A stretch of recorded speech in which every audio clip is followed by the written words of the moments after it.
Good morning. This is Jennifer Brewer. We're going to talk about cognitive ability today, the attributes of which include intelligence, talent, and achievement. We're just going to kind of navigate through chapter 5 in the text and try to understand some of these crucial parts in child development. We're going to define intelligence, discuss how talent and achievement work in children, and then analyze how to improve that child achievement. Excuse me. First of all, intelligence is it's basically the general mental capacity of all your abilities. Specifically, it's a general mental capability including the ability to reason, plan, solve problems, think abstractly, comprehend complex ideas, adapt, and learn quickly.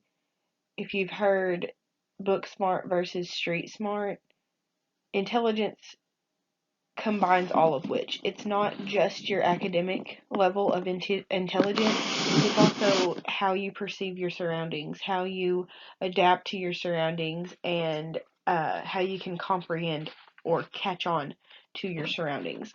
This quote lowercase g is your level of general intelligence. Basically, anything cognitive that can't be seen. It's everything that you can comprehend and analyze. And then expertise kind of goes along with your intelligence because it it talks about how much you've been involved and exposed to a certain level or domain to be proficient in that category. Um, Successful intelligence is just the use of an integrated set of abilities needed to attain success in life.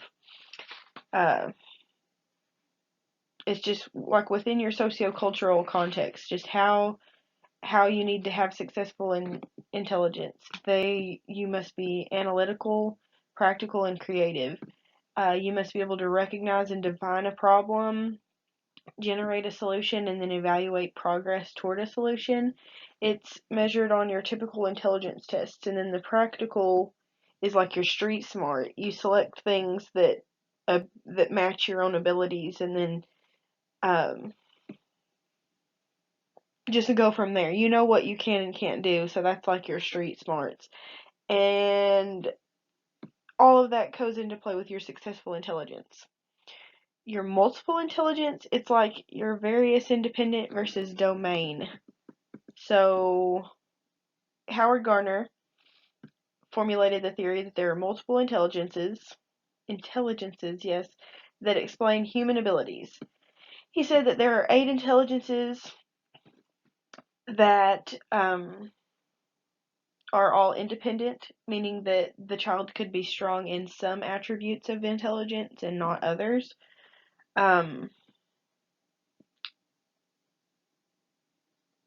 Yeah, so all of these multiple intelligences, a child can be strong in one and not in another. The linguistic is basically a capacity to use language and express yourself. Then there's logic, that's linguistic, excuse me. Logical mathematical has the capacity to understand underlying principles of cause and effect. That would be like scientists, mathematicians. Spatial can represent the spatial world in one's mind and transform these relationships to create virtual images. Architects, painters, physicians, that's kind of got a creative aspect. Musical, their capacity to think in music, hear, recognize, and perhaps manipulate aural patterns. That would definitely be a musician. And then kinesthetic has the capacity to use your whole body part to solve. That would be your athletes, your dancers, your rock climbers, anything, literally using your body. A naturalist has the capacity to discriminate among living things and plants, um, and then recognize the different features between natural and geological. A botanist, a chef, a farmer, all of which could be labeled as a naturalist. Intrapersonal capacity to understand other people. Teachers are generally very strong in an interpersonal intelligence because of their ability to understand other people and be really empathetic, basically. And then interpersonal is you understand your own self, knowing what you can do, what you desire to do, what you should avoid, what you need to engage in. And that is relevant to several careers. You have to know your own limits to be able to be successful with your own career. There are several measurements of intelligence. Individual tests are usually just administered by someone trained that can give it to you at one time. They're expensive because they require several hours at a time to be administered. Group intelligence tests are paper and pencil tests, like your standardized tests, your benchmarks, whatever you want to call them. They are large group administered. Uh, they're also referred to as school ability tests or academic aptitude tests. A common used intelligence test is the Wechsler scales, but it has been thought of that these tests, all of these tests pretty much don't analyze a student's current intelligence, what they are currently learning and understanding. It tries to include all their past learnings, and it's basically like a memorization or memory test. So it's been a little controversial over the years. And then your standard deviations, that's just the number that describes the spread of scores used to compute the scores. So most standard deviations are between 85 and a 115, so that a student who scores a 145 is 3 standard deviations above the mean and has very high intelligence. So that basically there's just a range of scores that is like considered normal, and then standard deviations within that range are in the normal range, and then above and below is higher or lower intelligence. There's diversity in everything, so of course there's diversity in intelligence. Your stability of intelligence is basically, does this student maintain this level of intelligence? Do they deviate from their intelligence from one grade to the next, or do they increase their intelligence? Can it be changed? Yes.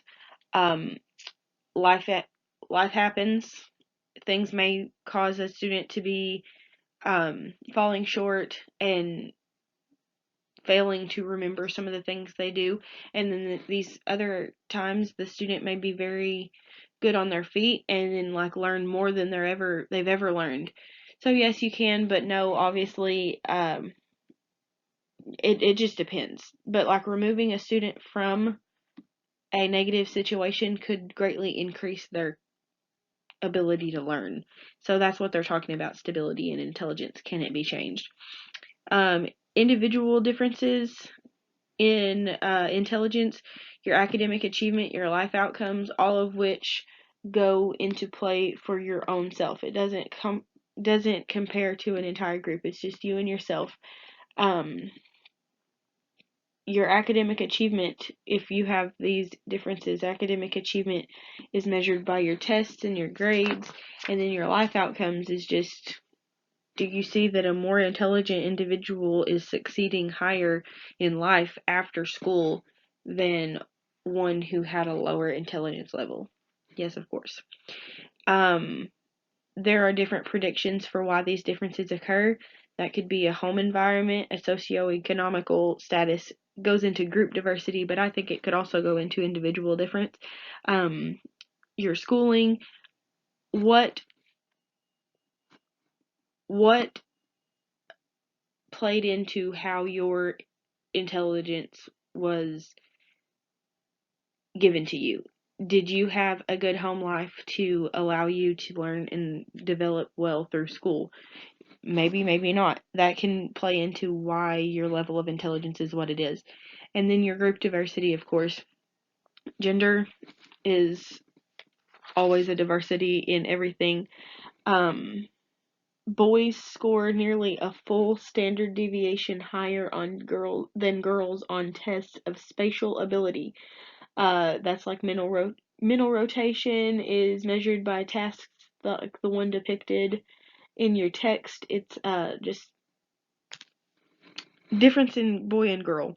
Sometimes they think completely differently, so that's going to make diverse testing scores and diverse intelligence. Same with your socioeconomic status, your ethnicity, your culture, and your test. There's talent and expertise diversity. Same for before. What individual differences can predict for expertise, and what can cause those predictions in expertise? Development of expertise.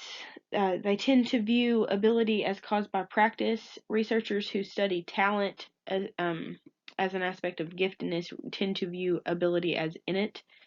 So it's basically how the concepts are viewed. Deliberate practice, use of time, genes, and inability and motivation all play into the individual differences in expertise. Some students are going to be very deliberate and devoted to their practice, the way they use their time. Some of their genes just they have research can show that expertise comes from an interaction between environment, like with your teachers, your family, and then of course those same group diversities as we discussed before also play into talent and expertise. Academic achievement is just a measure of knowledge based on grades or standard deviations. Academic achievement is specifically analyzed by how a student performs on a test. There are age trends just like in everything else, usually birth to 2 years, 2 to 4 years. Your standard developmental ages fall into how you might perform on an achievement test.